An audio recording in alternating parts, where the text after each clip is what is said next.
करे चिलम चटुआ सुननी के तोर खसी बेचाऊ बारे। अरे बेचाऊ बाटे, लेकिन ओकरा में एगो कमी बा। ऊ कौन कमी हरे?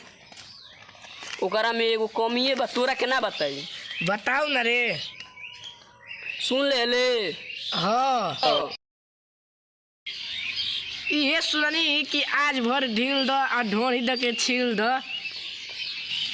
सुन, खसियुआ में कोनो दुगो गोलिए निकल गइल बा। बप्पा रे बप्पा, कौन निकलले हरे? आई पुनीत शर्मा ली कोनो जाके अंडा बेचतन उ करी। आही रे बप्पा, बताओ हो बाबू। ये पुनीत हवन हैं? इ त अपन दुकाने नाश कर देलन एकदम, खस्सी के अंडा बेच बेच के। कब का मर्दी अंडा बेचत देखो तो अंडा बेचत हम देखो।